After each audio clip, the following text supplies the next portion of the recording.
નમસ્કાર. ચાલો આજે એક મસ્ત વાર્તા સાંભળીએ.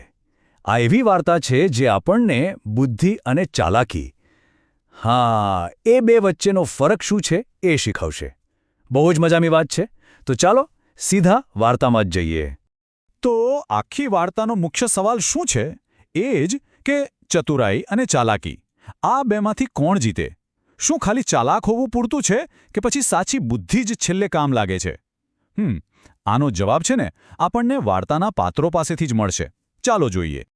સારું, તો આપણી વાર્તાના બે મુખ્ય ખેલાડીઓ છે, એક ઉંદર અને એક બિલાડી. હવે એમની દુશ્મની તો જગ જાહેર છે, ખરું ને? પણ આ વાર્તામાં એકદમ નવો ટ્વિસ્ટ છે. એક રસપ્રદ વળાંક છે જે આખી વાતને બદલી નાખશે. એક ગામની વાત છે. અહીંયા એક હતી શિકારી, એટલે કે આપણી બિલાડી, જેનું કામ જ શિકાર શોધવાનું. અને બીજો હતો સંગ્રહક, એટલે કે ઉંદરભાઈ, જે મહેનત કરીને પોતાના ભવિષ્ય માટે દાણા ભેગા કરતો. મતલબ બંનેના રસ્તા અને સ્વભાવ એકદમ આમને સામને. જુઓ, અહીંયા જ આખી ગેમ છે. ઉંદર કેવો? એકદમ મહેનતુ, રોજ રાત પડે ને કામે લાગી જાય, દાણા ભેગા કરે. અને બીજી બાજુ આપણી બિલાડી છે તો આળસુ, પણ મગજ એનું ચાલે હો. એને એમ કે ઓછી મહેનતે કામ પતી જાય તો કેવું સારું. અને હવે વાર્તામાં આવે છે અસલી મજા. બિલાડી છે ને રોજ આ ઉંદર પાછળ દોડીને થાકી ગઈ હતી. એણે વિચાર્યું, બસ હવે આ દોડભાગ બહુ થઈ. એટલે એણે એક નવી જ સ્કીમ બનાવી, એકદમ ચાલાકીવાળી. મતલબ હવે તાકાત નહીં, પણ બુદ્ધિનો ખેલ હતો. એટલે એના મનમાં શું ચાલતું હતું? એણે વિચાર્યું, હું ક્યાં સુધી આમ ઉંદર પાછળ દોડ્યા કરીશ? આજે કંઈક નવું કરીએ. એ સમજી ગઈ હતી કે ખાલી દોડવાથી કંઈ નહીં વળે. એટલે સ્ટ્રેટેજી ચેન્જ. પણ સવાલ એ છે કે શું એની આ નવી ચાલ સફળ થશે? તો એનો પ્લાન શું હતો? સાંભળો. એકદમ સિમ્પલ, પણ એટલો જ ખતરનાક. એણે શું કર્યું? પહેલું સ્ટેપ, જમીન પર મસ્ત લાંબી થઈને સૂઈ ગઈ. અને બીજું સ્ટેપ, શ્વાસ રોકીને એવું નાટક કર્યું જાણે કે મરી જ ગઈ છે. વિચાર તો જુઓ કે ઉંદર સામેથી ચાલીને આવશે. ચાલો હવે વાર્તાના ક્લાઇમેક્સ તરફ જઈએ. સૌથી રોમાંચક ભાગ. બિલાડીએ તો પોતાનું કામ કરી દીધું, પાસો ફેંકી દીધો. પણ શું ઉંદર એની આ જાળમાં ફસાશે કે પછી એ બચી જશે? ચાલો જોઈએ શું થાય છે.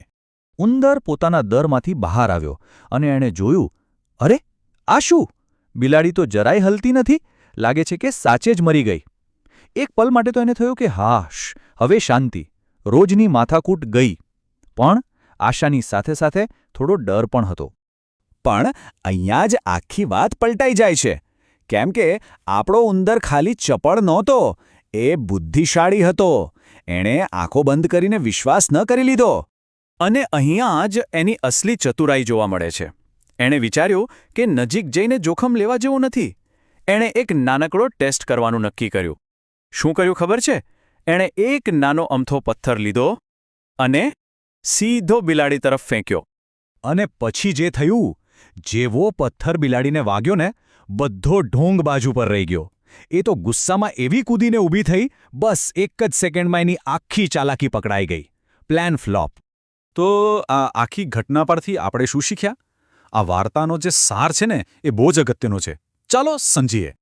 ઉંદર તો ફટાફટ પોતાના દરમાં ભરાઈ ગયો અને ત્યાંથી જ એણે બૂમ પાડી, ચતુરાઈ સામે ચતુરાઈ જ કામ આવે. આનો મતલબ સાવ સીધો છે.